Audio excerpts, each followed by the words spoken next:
Hey everyone, today we're going to dive into something really powerful, a framework for making changes that actually stick. And I'm not talking about New Year's resolutions that fade after a week. Nope. We're getting to the very core of what drives the results we see in our lives.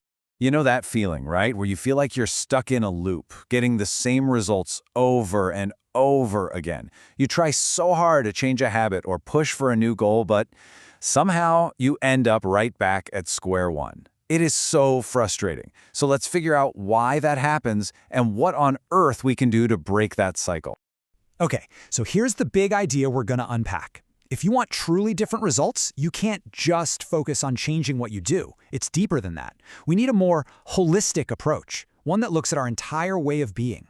And here it is, the core of this whole thing. Real, lasting learning and change happen across three areas that are totally connected: our body, our emotions, and our language. Let's call it the BEL model to keep it simple. Think of them as three legs of a stool. They all influence each other, and you really need to pay attention to all three if you want to make a change that sticks. So, first up, language. And no, this isn't just about vocabulary. It's so much more.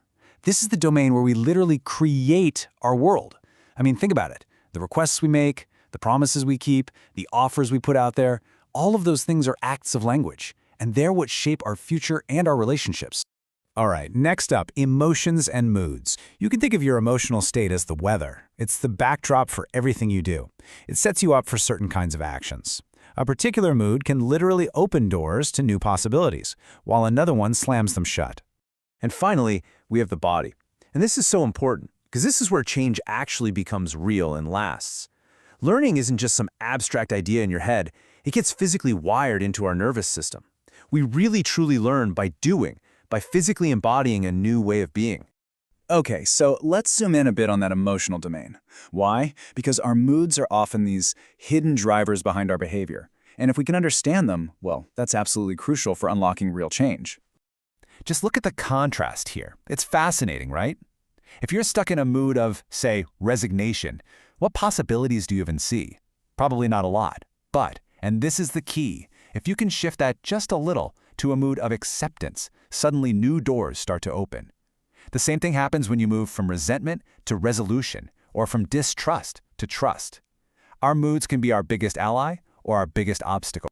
All right, so we've got our BL model, body, emotions, language. Now let's add another layer to this. It's a really powerful concept that shows how all these pieces fit together to create the results we get in life. It's called the observer-action-result loop. It sounds simple, but trust me, it's profound. The OAR model basically says this: the way you observe the world, the lens you see everything through, directly shapes the actions you take. And of course, those actions create your results. So observer leads to action, which leads to result. Simple as that. Okay, but here's the trap we all fall into. When we get a result we don't like, what's our first instinct? We try to change our actions, right? We decide to work harder, or we try some new technique, or maybe we download another productivity app. We put all our energy into the A in that OAR model. But what if that's not actually the most powerful place to focus? What if the real secret, the key to deep, lasting change, isn't changing what you do, but changing the observer, changing the person who is doing the doing? And that one insight right there opens up two totally different kinds of learning. You've got surface-level change on one hand and deep, genuine transformation on the other. You can see the two levels right here. First-order learning is all about changing your actions. You're just doing things differently. And that can be useful, for sure, but it's often a temporary fix. Second-order learning, though, that's the game changer. That's about changing the observer. It's about seeing things differently. And when you fundamentally shift your perspective, new actions just start to show up, almost naturally. So this is the big connection, the aha moment. How do you actually change the observer? Well, you do it by intentionally working on your body, your emotions, and your language. Your observer is the sum of your BEL. See how it all clicks together? The two models we've been talking about combine to create this incredible engine for real change. Okay, I know that was a lot of theory. So you're probably thinking, great, but how do I actually use this? Perfect question. Let's walk through a really practical framework you can use to apply all this and get a better result in your own life.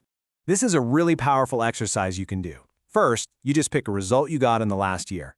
Then you look at it. What was good, what wasn't. But here's the key. Instead of just jumping to what do I do differently, You pause. You reflect on the observer who created that result.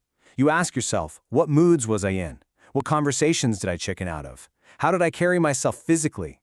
And it's only after that deep reflection that you start to design specific shifts in your body, emotions, and language. And then plan the new actions that come from that new way of being. And really, it all boils down to this. After you do that reflection, you distill it all down into one simple sentence, a commitment for the next 30 days.